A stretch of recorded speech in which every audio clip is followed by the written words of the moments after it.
ngayon yung minority sa senators, klarong-klaro naman na yun, pilit nilang tinatakpan yung katotohanan na ang taong bayan, ang gusto nilang pag-usapan ngayon ay yung anong nangyari sa flood control.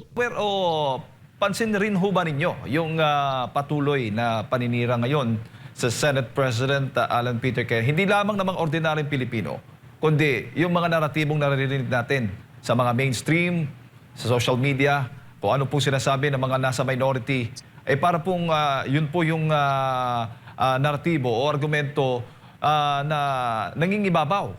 Kung hindi ako nagkakamali, sir. Well, ang mga naratibo na yan, the narratives, they always come. Talagang part yan ng politika at parte yan ng pamumulitika. Pero ang katotohanan, hindi yung narrative. No? Hindi yan siya simpleng narrative. No?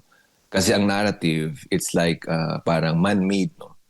Pero yung sa aking pananaw, nasa katotohanan si si Senate President Alan Peter Cayetano. Yung kanyang mga sinasabi ay base sa totoong nangyari. No? Yung pressure coming from the executive department, pressure coming from the other senators. No? So, kung makikita natin, yung sinasabi nating mga naratibo against majority, hindi lang mass media, no? Alam natin kontrolado ng mga present administration ngayon, no? Yung majority, no? Yung mainstream mass media. And alam din natin kung bakit yun kasi most of the mass media na yan ay controlled or even owned, no? Ang nagbang-may-ari si former Speaker Martin Romualdez. Pangalawa, sa executive department ganun din, no? Hawak-hawak nila ang NBI, DOJ, Ombudsman. So, halos lahat na ng agency ng government natin, hawak nila.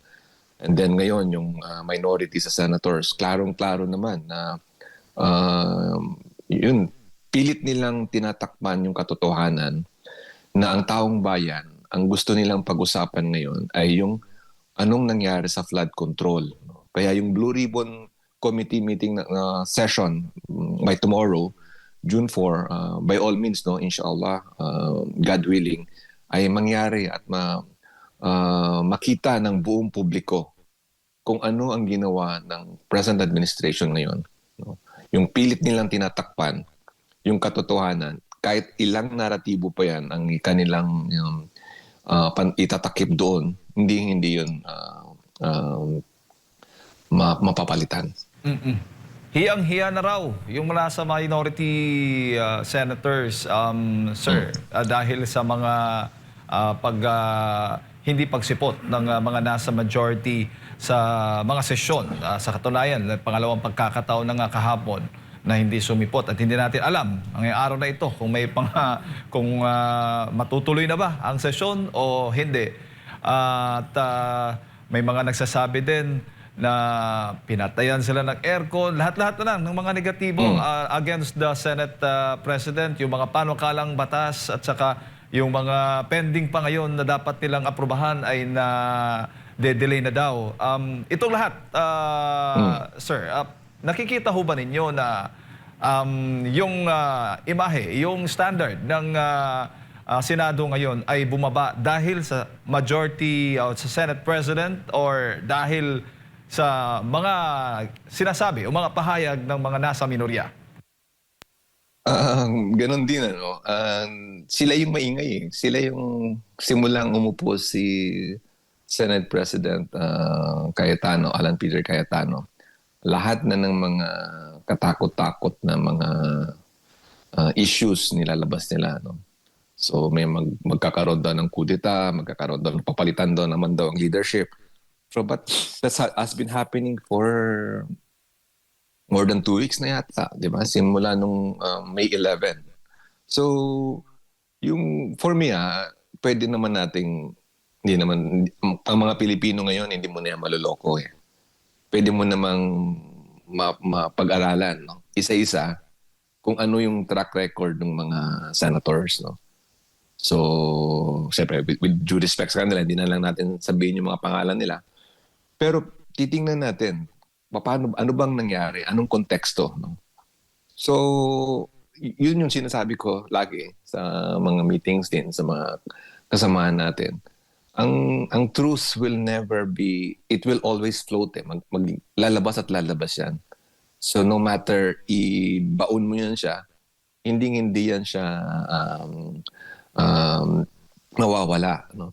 Kaya ako sa tingin ko, it's better to really do no yung a strategy, a political strategy kasi yung kalaban mo hindi patas eh. So kung walang session mamaya, mas mabuti, importante bukas masimulan yung Blue Ribbon Committee. Importante makapagsalita yung mga Marines no, yung 18 Marines na merong klarong ebidensya, may mga sworn affidavits, yun ang kailangan malaman ng taong bayan. And hopefully, si former Congressman Saldico ay makapagsalita na rin. No? And then yung mga agencies ng government, no?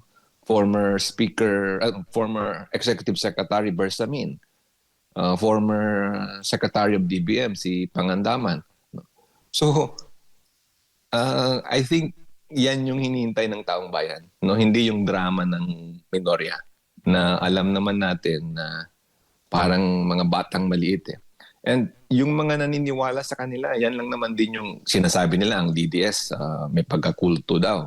Eh mas grabe itong sa kabila, yung mga pink and mga ang LP. No?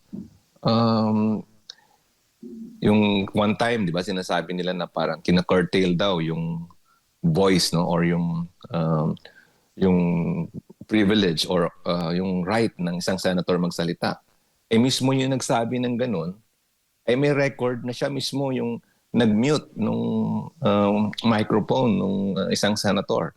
So ngayon parang ang nakikita ko yung cycle na pilit nilang ginagawa, no, yung parang nakasanayan na ng iba. Yun yung gusto nilang ibalik. Yun ang gusto nilang yung sistemang buluktot, no? Yun ang gusto nilang ibalik sa Senado. Pero yung senators natin, the majority, no? 11 ngayon, yung dalawa wala, Senator Bato and si Senator Estrada, ay sa tingin ko, they will be remembered no, in history. No? This will be, mapapag-uusapan ito ng ilang dekada, no? The next generation from us. Sila yung maghuhusga, sila yung magsasabi na nasa tama at nasa moral ground tayo ngayon. Opo. At pinaparesign nga itong si Senate President Alan Peter Cayetano ng minority. Sa tingin mo kung sakaling gustong palitan o tanggalin sa pagiging Senate President si Alan Peter Cayetano, may sapat bang bilang ang minority? Una, bakit siya magre-resign? No? After all these things na nangyari. So definitely, resignation is wala yan sa option. Hindi ko nakikita sa principle and sa standing ni Senate President Cayetano na magre-resign siya. No? He will fight this until the end. No? Pangalawa, yung numbers naman, 13 lang naman yan eh, di ba? Yun yung sinasabi nila. 13 yung kailangan. So, kung titingnan naman natin yung majority no, sa kanilang lahat, eh parang by 2027, filing na ng candidacy on October. Ilang months na lang ito. So, matatapos itong impeachment. Iba na eh. Magiging iba na yung takbo ng panahon. No? So, kung nasa grupo ka ni Senate President Alan Peter Cayetano, bakit mo pasisirain yung pangalan mo? No? Eh, mismo sila ay witness sa anong ginagawa ng present administration. Opo. At alin bang mas mabigat? Itong flood control anomaly o itong impeachment laban kay Vice President Sara Duterte? Definitely yung anomaly. Yung impeachment naman, hindi ko maintindihan. Una, klarong-klaro na, let's say, 1, 2, 3, yun yung accusations.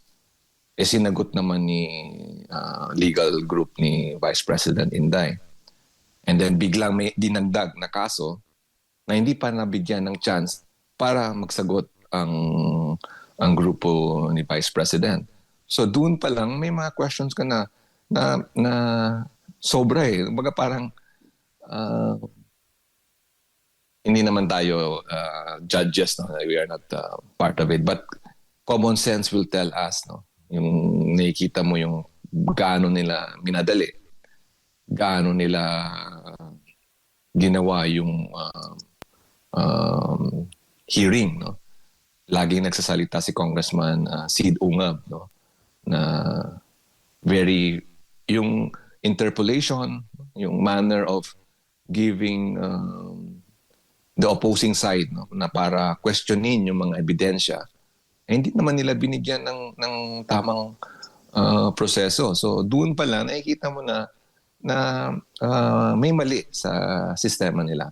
So again, that's just a procedural process. Now in terms of substance, titingnan mo naman, saan ka makakita na the Supreme Court have already ruled, no? Ano yung mga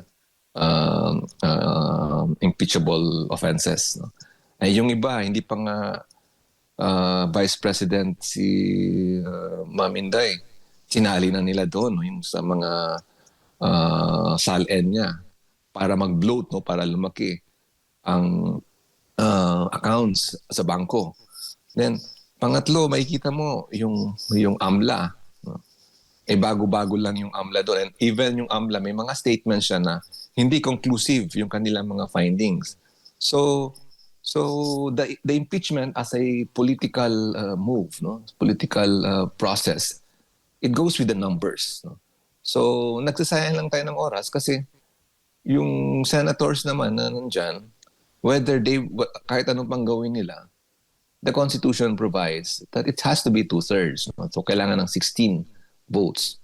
The next question would be, kaya ba ng anti-VP Sara yung 16 votes?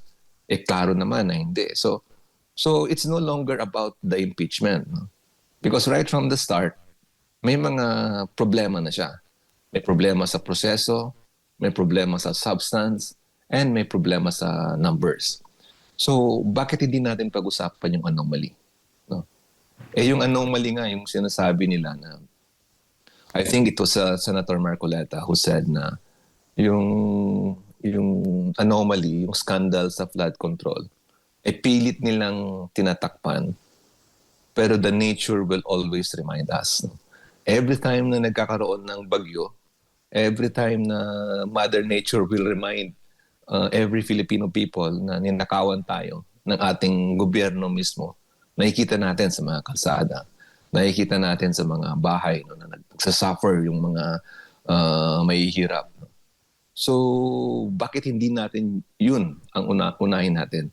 Because the anomaly of the flood control scandal and any other corruptions that this administration is responsible, it will again be a history, no, that people, the next generations will judge. No?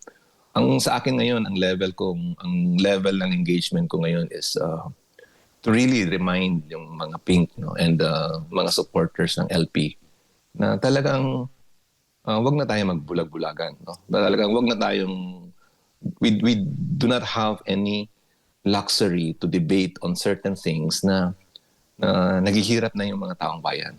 And impeachment, okay, sige, with all due respect, but we have to understand na trabaho yan ng senators, and we have to be fair kung ano yung ebidensya, ano yung proseso na makukuha nila, that will determine their judgment, no? Because they will be, hindi naman sila prosecutor doon, they are the Senate, they will serve as the judges.